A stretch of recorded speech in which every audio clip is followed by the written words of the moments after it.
Hello प्यारे मित्रों और मेरे प्यारे प्यारे दोस्तों, आदर्श क्लासेस के अपने इस यूट्यूब चैनल पर मैं आप सभी का बहुत बहुत स्वागत करता हूं। आज जो मैं आप सभी के बीच में एक सबसे बड़ी खुशखबरी लेकर के आया हूं और वह खुशखबरी मेरे प्यारे भाई आप सभी बिहार वासियों के लिए एक के बाद एक पड़ती चली जा रही है। इसीलिए इससे तो बड़ा सोने पर सुहागा कुछ और हो नहीं सकता। मेरे भाई, जैसा कि आप देखे होंगे कि इससे पहले हमारे बिहार में 1,70,000 की बहाली 1,70,000 की बहाली टीचर शिक्षक भर्ती परीक्षा में आई है। और आज जो सबसे बड़ी खुशखबरी हमारे जो डिफेंस विभाग में तैयारी करने वाले हमारे प्यारे मित्र हैं उनके लिए और प्यारे बच्चे हैं उनके लिए बहुत बड़ी खुशखबरी आई है मेरे भाई। और उस खुशखबरी को बयां मैं करना चाहूँगा। मेरे दिल को भी बड़ा सुकून मिल रहा है, क्योंकि अब जो हमारे स्टूडेंट्स होंगे, बच्चे होंगे, वो जो कड़क होंगे, जो दूध पिएगा वही सफल होगा, जो दूध पिएगा वही सफल होगा, जो दौड़ लगाएगा वही सफल होगा। ये दिमाग में इस बार वाली बहाली में आप याद रख लो, क्योंकि पिछले वाली बहाली से बिल्कुल हट करके यह बहाली आपके सामने है। और उस बहाली का नाम है मेरे भाई बिहार पुलिस। अरे मेरे प्यारे मित्र, आप जल्दी से जल्दी इस पुलिस विभाग में एक सीट लेकर के बिहार के आप डिफेंस विभाग में सुरक्षा करने का काम करें। यही हमारी दुआएं और हमारी कामना ऊपर वाले से है कि आप जल्दी से जल्दी तैयार हो जाओ। और आपके ऊपर ये जो वीडियो मैं लेकर के आया हूँ बिहार पुलिस के अंतर्गत, नोटिफिकेशन के अंतर्गत, उस नोटिफिकेशन में मैं आपको पूरी की पूरी तरह बताने का काम करूँगा और आप बिल्कुल पूरे वीडियो को देखने का काम करेंगे। तो चलते हैं हम आपके नोटिफिकेशन के ऊपर। केंद्रीय चयन पर्षद सिपाही भर्ती, ये एड्रेस है। आपको सिर्फ अपने काम वाली चीज़ देखिए कि उसको लेकर के है क्या। ऑनलाइन आवेदन पत्र प्राप्ति की अंतिम तिथि दिमाग में रख लीजिएगा, 20 जुलाई 2023 है। मेरे भाई आप समझिए, मैं पूरा आपको डिटेल्स बताने की कोशिश करूंगा कि कब फॉर्म भरप फिलअप होगा, शुरू होगा, आप कितने लंबाई चाहिए, कितना दौड़ चाहिए, रिटेन में कितना चाहिए, सब मैं आपके लिए ना बिल्कुल क्लियर कर देता हूं। देखो मेरे भाई, यहाँ से आप शुरू करता हूं मैं, ज़रा आप देख लीजिएगा मेरे प्यारे मित्रों। थोड़ा सा आप देखिए, यहाँ देखिए, है ना, ये जो टोटल पोस्ट है बिहार पुलिस सिपाही सवर्ग समान सशस्त्र में विभिन्न जिलों बिहार विशेषतर से बिहार की वाहिनियों एवं अन्य इकाइयों में सिपाही पद के लेवल 3 में 21,700, मतलब आपका न्यूनतम पेमेंट होगा 21,700 और 69,100 तक आपका पेमेंट जाएगा। कि रिक्तियों की संख्या 21,391। रिक्ति की संख्या कितनी आ गई? 21,391। मित्र आप उसको जरा देखो, उतनी बम्पर बहाली पिछले बहाली में कभी नहीं आई थी। 8,000, 9,000, 10,000 इतनी ही बहाली सीमित रह जाती थी। और सबसे बड़ी चीज़ है कि हमारे बच्चों के लिए भी और बच्चियों के लिए भी बहुत बड़ा सुनहरा मौका है इस बहाली के अंतर्गत। इन पदों पर नियुक्ति हेतु विज्ञापन संख्या 1/2023 जारी किया जा रहा है। ऑनलाइन आवेदन पत्र भरने की प्रक्रिया 20 जून, मतलब आज आपको 9 जून है, 11 दिन के बाद जस्ट आपका यह फॉर्म फिलअप होना शुरू हो जाएगा। तो आप तैयार रहिएगा, कभी भूलिएगा नहीं। बिहार पुलिस सिपाही सवर्ग विभिन्न जिलों में बिहार सशस्त्र पुलिस वाहिनियों, ये मैं नहीं पढ़ता हूँ, आपको काम वाली चीज़ लेकर के चलता हूँ मेरे भाई। थोड़ा सा देखिएगा, ये पूरा का पूरा डिटेल्स उसमें नोटिस किया हुआ है, लेकिन हम काम वाली चीज़ देखता हूँ। यहाँ पे थोड़ा आ जाइए, काम वाली चीज़ है क्या। ठीक है, आपको बता दिया कि फॉर्म फिलअप कब से होगा। और इसमें एक चीज़ मैं आपको बता देना चाहता हूँ, थोड़ा सा देखिए, मतलब इसका पाठ्यक्रम क्या होगा। यहाँ देखिए 7वां कोट में इसका पाठ्यक्रम दिया है मेरे भाई। थोड़ा सा देखिए पाठ्यक्रम। लिखित परीक्षा का स्तर बिहार विद्यालय परीक्षा समिति 10वीं अथवा समकक्ष स्तर का होगा। मतलब जो लिखित परीक्षा होगा, रिटेन एग्जाम्स होंगे, वो आपके बिहार विद्यालय परीक्षा समिति 10वीं समकक्ष 9वीं या 11वीं 12वीं तक हो सकता है। ये दमे लिखित परीक्षा में हिंदी, अंग्रेजी, गणित, गौर कीजिएगा, सामाजिक विज्ञान जिसमें इतिहास, भूगोल, नागरिक शास्त्र, अर्थशास्त्र, सामाजिक विज्ञान में और विज्ञान में जब आप जाएंगे तो भौतिक विज्ञान, रसायन विज्ञान शास्त्र, प्राणी विज्ञान मतलब जीव विज्ञान, वनस्पति विज्ञान, ये सारे के सारे आपको टॉपिक्स अर्थात सब्जेक्ट से आपके रिटेन एग्जाम में प्रश्न आएंगे। समझ गए? सामान्य ज्ञान एवं सामसायिक मामले से भी वस्तुनिष्ठ प्रश्न होंगे, मतलब आपके लिए करेंट अफेयर भी एग्जाम में पूछे जाएंगे, बिहार के करेंट अफेयर्स और कुछ देश के करेंट अफेयर। इसीलिए करेंट अर्थात समसायिकी पर भी आप फोकस करेंगे मेरे भाई, उसको आप कभी छोड़ेंगे नहीं। ये रिटेन की बात बता रहा हूँ। लिखित परीक्षा 100 अंक की होगी। कितने अंक की? 100 अंक की। मेरे भाई लिखित परीक्षा जो होगी आपको 100 अंक की होगी, ये दिमाग में रख लीजिए, पहले भी हुआ करती थी। ठीक है, 100 अंकों की। 2 घंटे एक प्रश्न पत्र में कुल 100 प्रश्न होंगे, जिसमें प्रत्येक सही उत्तर के लिए 1 अंक काट दिया, मतलब 1 अंक दिया जाएगा। सबसे बड़ी चीज़ है कि अब निगेटिव मार्क भी नहीं है। अब सोच लीजिए 100 अंक का 100 क्वेश्चन होगा, समय आपको 2 घंटे दिया जाएगा, सिलेबस आपको मैंने सामने बता दिया, और एक प्रश्न के लिए एक को आंसर आपका 1 अंक मिलेगा। लेकिन निगेटिव का यहाँ पर कोई जिक्र नहीं हुआ है। मेरे को ऐसा लगता है कि निगेटिव नहीं है, ये दिमाग में।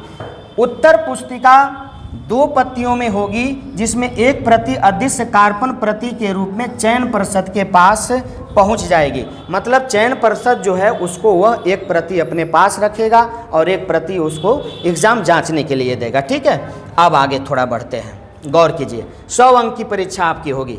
देखिए अब ये क्या कह रहा है मेरे भाई, 100 अंक की परीक्षा तो होगी, लेकिन 100 अंक की परीक्षा कितने घंटा? 2 घंटा की होगी। कितने नंबर का? तो 100 नंबर का। इसमें निगेटिव मार्किंग नहीं है, ये दिमाग में रख लीजिए। अब आइए यहाँ पर ये क्या कह रहा है, थोड़ा सा देख लीजिए, है ना। लिखित परीक्षा में 30% से कम अंक प्राप्त करने वाले अभ्यर्थी को शारीरिक परीक्षा के लिए अघोषित कर दिया जाएगा। कहने का मतलब ये कि अगर 100 अंक में आप 30 नंबर नहीं लाएंगे तो आपको अघोषित कर दिया जाएगा, आप दक्षता परीक्षा अर्थात फिजिकल परीक्षा के लिए नहीं जा पाएंगे। ये दिमाग में रखिए। आगे मैं चलता हूँ, थोड़ा सा देखिए। लिखित परीक्षा में प्राप्त अंकों के आधार पर यथासंभव विगत रिक्तियों आरक्षण कोटिवार 5 गुना प्रत्येक कोटि के लिए अभ्यर्थियों का चयन शारीरिक दक्षता के लिए किया जाएगा। कहने का मतलब कि लिखित परीक्षा में प्रत्येक कैटेगरी के लोगों के सीटों में 5 गुना अधिक बच्चों का रिजल्ट दिया जाएगा, उनको दक्षता परीक्षा में मतलब फिजिकल परीक्षा में बुलाने के लिए। ठीक है, एक चीज़ मैं जो पहले आपको बताया था कि अब जो पहले आपका मेरिट कहाँ बनता था भाई मेरे, तो लिखित परीक्षा में भी बनता था, लेकिन अब ये क्या हो गया कि आपकी परीक्षा अंतिम मेधा सूची आधार नहीं होगा। कहने का मतलब अब समझ लो कि अब आपका जो लिखित रिटेन परीक्षा होगा वो आपके मेरिट का आधार नहीं होगा। लिखित परीक्षा केवल शारीरिक दक्षता हेतु जांच माप परीक्षा के लिए अर्हक होगी, मतलब क्वालिफाइड होगी ओनली। आप 30 नंबर ला दोगे, क्वालिफाइड हो जाओगे। अब आपको फिजिकल में रुतबा दिखाना है। समझ गए हमारी बात को? ये बात समझिएगा, इसलिए मैं आपको बताना चाहता हूँ। चलिए आगे मैं चलता हूँ और क्या क्या है थोड़ा सा देखिए। शैक्षणिक योग्यता क्या है मेरे भाई? तो शैक्षणिक योग्यता मतलब कौन कौन से लोग इसको भर सकते हैं। अभ्यर्थियों की सिपाही के पद के लिए शैक्षणिक अर्हता दिनांक 1/8/2022 तक इंटरमीडिएट आपको उत्तीर्ण होना जरूरी है। बिहार राज्य सरकार अर्थात मदरसा बोर्ड द्वारा मौलवी प्रमाण पत्र अथवा बिहार राज्य के संस्कृत बोर्ड द्वारा भी अगर आप इंटर 1/8/2022 तक किए हैं तो आप इस फॉर्म को भर सकते हैं। बिल्कुल, यहाँ पर देखिए जरा अभ्यर्थियों की उम्र दिनांक क्या होगी भैया, तो 1/8/2022 को मैट्रिक अथवा समकक्ष प्रमाण पत्र के अनुसार उम्र न्यूनतम होगी।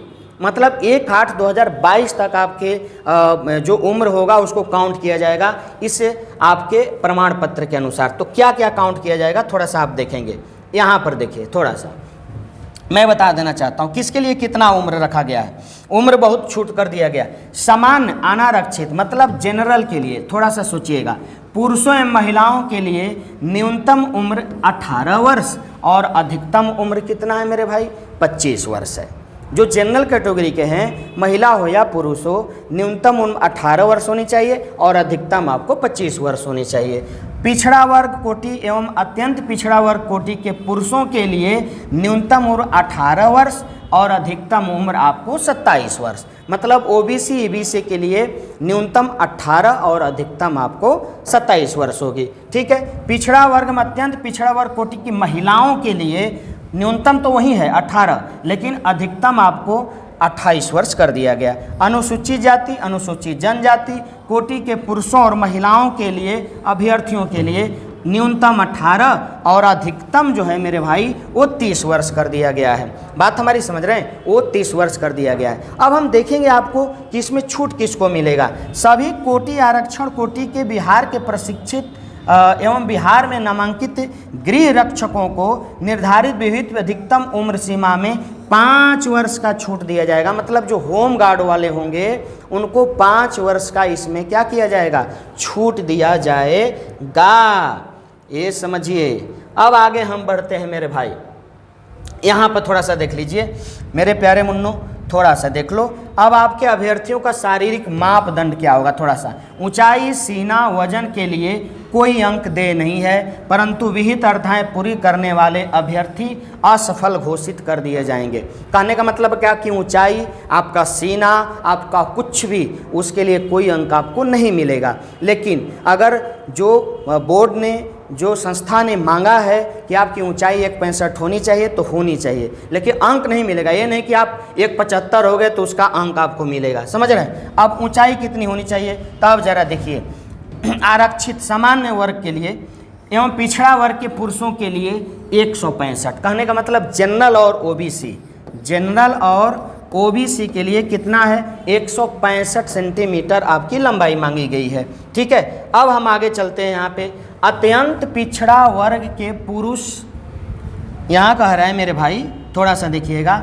अत्यंत पिछड़ा वर्ग के पुरुष के लिए न्यूनतम उम्र मतलब ईबीसी, इसके लिए 160 सेंटीमीटर। अनुसूचित जनजाति के लिए 160 सेंटीमीटर। यहाँ भी सभी वर्गों की महिलाओं के लिए 155 सेंटीमीटर। सभी वर्गों की महिलाओं के लिए कितना होगा, तो 155 सेंटीमीटर की लंबाई आपकी होगी, आपको देना पड़ेगा। अब हम चलते हैं, सीना कितना मांगेगा, मतलब आपका चेस्ट कितना होगा। यहाँ पर देखिए, आरक्षित सामान्य और पिछड़ा वर्ग के लिए बिना फुलाए 81 सेंटीमीटर और फुलाकर आपको 86 सेंटीमीटर आपकी लंबाई मतलब सीना मांगेगा। ये दिमाग पे रखिएगा। ठीक है। अब हम चलते हैं, फुलाने के बाद सीना माप पे कम से कम 5 सेंटीमीटर का अंतर होना चाहिए। कहने का मतलब कि 81 है तो 5 सेंटीमीटर का डिफरेंट होना चाहिए, नहीं तो आप छट जाएंगे। अत्यंत पिछड़ा वर्ग के लिए यहाँ पर देखिए, बिना फुलाए 81 और फुला करके 86 है, वही एकदम सेम है। ठीक है। अब थोड़ा सा देखिए यहाँ पे, अनुसूचित जनजाति अनुसूचित जनजाति के लिए क्या है मेरे भाई, तो बिना फुलाए 79 और फुला करके 84। ठीक है। अब इसमें सबसे बड़ी चीज़ है, अभ्यर्थी महिला जो होगी उसके सीने का कोई माप नहीं किया जाएगा। मतलब जो हमारी बच्चियां होगी उनके सीने का कोई मापन इसमें लिया नहीं जाएगा। ये समझ गए हमारी बात को। वजन, हाँ, वजन के लिए आपको समझना पड़ेगा। हमारी बच्चियां खा करके न बिल्कुल वजन बढ़ा दो, 48 kg से कम होगी तो तुम छटी जाओगी। यहाँ देख लो, महिलाओं के लिए, सभी वर्गों की महिलाओं के लिए वजन कितना होगा, 48 kg होना चाहिए। अगर 47.5 kg हो गई तो छटने की बात हो गई। ये दिमाग में रख लेना। अभी से वजन बढ़ाना शुरू कर दो, खूब खाओ। किन्नर, कोसी, हिजड़ा ट्रांजैक्शन अभ्यर्थियों के शारीरिक मापदंड तथा शारीरिक दक्षता परीक्षा का मापदंड महिला अभ्यर्थियों के समान ही होंगे। समझ गए हमारी बात को। अब समझ लो। अब आ जाते हैं, नियुक्ति की प्रक्रिया क्या होगी। प्रथम चरण लिखित परीक्षा है, लेकिन उसका अंक मेरिट में नहीं जोड़ा जाएगा। अब द्वितीय चरण में क्या होगा, यहाँ समझ लो। आपको मैं बता देता हूँ, द्वितीय चरण में क्या होगा, वही चीज़ दिया है। द्वितीय चरण में आ जाइए थोड़ा सा। द्वितीय चरण यहाँ पर देख लीजिए मेरे भाई, थोड़ा सा द्वितीय चरण में आपको मैं समझा देता हूँ। प्रथम चरण में मेरे भाई देखिएगा, अगर प्रथम चरण की बात करें, प्रथम चरण की अगर बात करें तो इसमें परीक्षा होगी, इसमें परीक्षा होगी, परीक्षा, और आपके परीक्षा का कोई अंक आपके मेरिट में नहीं जोड़ा जाएगा। अब जोड़ा किस में जाएगा, तब सुन लो, द्वितीय चरण वाले अंक को। शारीरिक योग्यता दक्षता परीक्षा, योग्यता दक्षता परीक्षा कुल 100 अंक की होगी। समझ गए। अब 100 अंक में क्या होगा, दौड़ पहला नंबर, अधिकतम कितना 50 अंक, मतलब दौड़ में आपको अधिकतम कितना अंक मिलेगा, तो 50 अंक मिलेगा। तो कितना आप दौड़िएगा, सोचिए। सभी कोटि के पुरुषों के लिए, सभी कोटि के पुरुषों के लिए, ओबीसी, एससी, एसटी, जनरल जो भी हो, उनके लिए क्या है, उनके लिए 1600 मीटर की, मतलब 1 मील की दूरी, 1.6 किलोमीटर की दूरी अधिकतम 6 मिनट में क्या करना होगा, आपको पार करना होगा। तब गौर कीजिएगा, अगर आप 5 मिनट से कम दौड़, 5 मिनट से कम समय में इतना दौड़ जाएंगे तो आपको 50 अंक मिलेंगे। गौर कीजिएगा मेरे भाई, 5 मिनट के अंदर अगर इतना दौड़ जाएंगे तो आपको 50 अंक मिलेंगे। 5 मिनट और 5 मिनट 20 सेकंड तक में इतना अगर निकालेंगे तो आपको 40 अंक। 5 मिनट 20 सेकंड से अधिक समय, 5 मिनट 40 सेकंड तक में अगर आप इतना दौड़ेंगे तो आपको 30 अंक मिलेगा। 5 मिनट 40 सेकंड से 6 मिनट अगर दौड़ते हैं तो आपको 20 अंक मिलेगा। कहने का मतलब कि अगर 6 मिनट तक आप दौड़ करके आप 1600 मीटर अर्थात 1.6 किलोमीटर की दूरी तय कर लेते हैं तो आपको सबसे न्यूनतम अंक 20 अंक मिलेगा। तो ये तो दौड़ की आहारता हुई। अब हम चलते हैं, आपको दौड़ के बाद आपको और क्या करना है जो आपका मेरिट उठाएगा मेरे भाई। यहाँ देखिए, यहाँ थोड़ा सा देख लीजिए, आपको मैं बताना चाहता हूँ, थोड़ा सा यहाँ देखिए। ये कह रहा है सभी कोटि की महिलाओं के लिए 1 किलो, महिला जो होगी 5 मिनट में इनको 1 किलोमीटर की दूरी तय करनी है। महिलाओं के लिए 5 मिनट में 1 किलोमीटर की दूरी तय करनी है। तो वही चीज़ इसमें भी है, ठीक है। अगर 4 मिनट से कम में कोई महिला 1 किलोमीटर दौड़ जाती है तो 50 अंक, 4 मिनट 20 सेकंड तक दौड़ेगी तो 40 अंक, वगैरह वगैरह। आप यहाँ देख लीजिए 20 अंक लास्टली इसको मिलेगा। अब मैं चलता हूँ, थोड़ा सा गौर कीजिए। गोला वाले दूसरे पॉइंट में मैं देखता हूँ, अब आपको गोला फेंकना पड़ेगा। तो वो क्या होगा मेरे भाई, तो देख लीजिए आप, गोला फेंकना अधिकतम 25 अंक। दौड़ में अधिकतम कितना था, दौड़ में कितना था, तो दौड़ में आपको 50 अंक था, और इसमें कितना होगा, तो 25 अंक होगा। तो कैसे भाई, आप समझिए। सभी कोटि के पुरुषों के लिए 16 पाउंड का गोला न्यूनतम 16 फीट फेंकना होगा, 16 फीट फेंकना होगा। तक कैसे, अब समझिए। 16 फीट से 17 फीट आप फेंकेंगे तो 9 अंक मिलेगा। 17 फीट से ज़्यादा 18 फीट तक 13 अंक मिलेगा। 18 फीट से ज़्यादा 19 फीट तक 17 अंक मिलेगा। 19 फीट से 20 फीट तक 21 अंक मिलेगा। और जब आप 20 फीट फेंक देंगे तो आपको एकदम पूरा का पूरा 25 अंक मिल जाएगा। बात हमारी समझ रहे हैं। तो अभी से इसका अभ्यास कर दो मेरे भाई, एकदम फेंकना अभ्यास कर दो। अब थोड़ा सा समझ लो, 16 फीट से कम फेंकने वाले पुरुष अभ्यर्थी क्या कर दिए जाएंगे, अघोषित कर दिए जाएंगे। सिंपल सी है। अब महिलाओं की अगर बात करें मेरे भाई, तो महिलाओं के लिए आप देख लीजिए, उनके लिए पुरुषों के लिए 16 पाउंड का और महिलाओं के लिए हमारी 12 पाउंड का 12 फीट फेंकना है। तो वही चीज़ है यहाँ पे, इतना से इतना तक जाएंगी तो 9 और लास्टली 16 फीट अगर फेंक देंगी तो 25 अंक मिल जाएगा। समझ रहे हैं हमारी बात। ये दिमाग पे, अगर आप महिला भी 12 फीट से कम अगर गोला फेंकती हैं तो उनको भी अयोग्य घोषित कर दिया जाएगा। अब ऊंची हाई जंप में आ जाओ मेरे लाल, थोड़ा सा देखो। हाई जंप की बात हो रही है। कह रहा है हाई जंप में क्या क्या कह रहा है भाई मेरे, ऊंची कूद अधिकतम 25 अंक। 50 दौड़ में, 50 गोला में, 25 गोला में 75 हो गया और लास्ट है 25 है। सभी कोटि के पुरुषों के लिए न्यूनतम 4 फीट हाई जंप करना होगा। अगर आप 4 फीट करेंगे तो 13 अंक मिलेगा। 4 फीट 4 इंच करेंगे तो 17 अंक मिलेगा। 4 फीट 8 इंच आप हाई जंप करेंगे तो 21 अंक मिलेगा। 5 फीट करेंगे तो आपको 25 अंक मिलेगा। समझ गए। अगर 4 फीट से कम आएंगे तो फिर लड्डू मिलेगा, आप छट जाएंगे। समझ रहे हैं मेरे भाई। तो इसीलिए आप इसी समय से कोशिश कर लीजिए, ठीक है। आदर्श क्लासेस आपके सभी विषयों की तैयारी कराएगा, क्योंकि आप अगर 30 नंबर नहीं लाएंगे तो आप छटेंगे। बाकी फिजिकल के लिए आप ही हैं, आप खूब तैयारी कीजिए। अब देखिए ज़रा, उसी तरह महिलाओं के लिए है, सभी महिलाओं के लिए, सभी कोटि की, चाहे जनरल हो, ओबीसी, ईबीसी, एससी, एसटी, सबकी न्यूनतम ऊंचाई आपके 3 फीट होगी। 3 फीट 13 अंक, 3 फीट 4 इंच 17 अंक, 3 फीट 8 इंच 21 अंक, और मेरे भाई अगर 4 फीट कोई महिला फेंक देती है, मतलब हाई जंप उड़ जाती है, तो 25 अंक उसको मिलना तय है।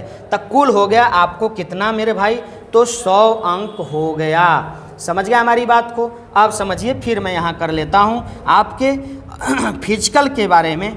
दौड़ देखिए, दौड़ क्या है, दौड़ में मिलेगा 50 अंक, गोला में क्या कितना मिलेगा भाई मेरे, तो गोला में मिलेगा 25 अंक, और आपको ऊंचाई मतलब हाई जंप जो है, हाई जंप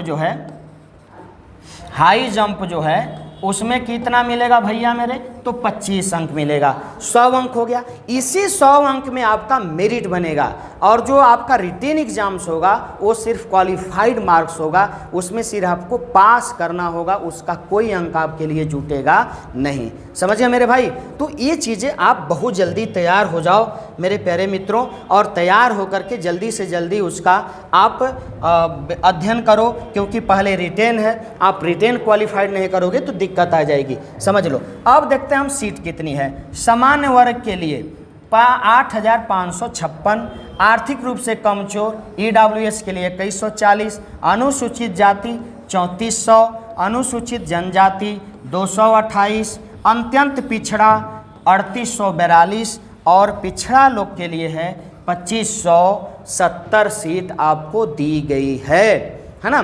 कुल मिलाकर के यहाँ ट्रांजेक्शन सहित बहुत सारे लोग हैं उनको भी, तो इनके लिए 21,391 सीट बम्फर बहाली बिहार पुलिस में आ चुकी है मेरे भाई। और आदर्श क्लासेस तैमूर की शान आन बान सब कुछ आपके लिए 14 वर्षों से आपके लिए तैयारी करवा रहा है। प्रत्येक बिहार पुलिस हो या GD हो या फिर हमारे यहाँ बिहार पब्लिक सर्विस कमीशन के अंतर्गत BPSC शिक्षक भर्ती परीक्षा हो, सभी की तैयारी आपको बिल्कुल परफेक्ट रूप से कराई जाएगी। और BPSC शिक्षक भर्ती का परीक्षा आपको शुरू है, उसकी तैयारी बिल्कुल शुरू है। आप जो भी मित्र साथी दोस्त हैं उनको आप कांटेक्ट में लाइए, यहाँ भेज सकते हैं हमारी सेवाओं का लाभ लेने के लिए। इसी के साथ मैं आपसे विदा लेता हूँ। आप तैयार हो जाइए, क्योंकि फिजिकल है, फिजिकल दौड़ना तो पड़ेगा, रनिंग करना पड़ेगा, दूध पीना पड़ेगा, पौष्टिक आहार लेना पड़ेगा।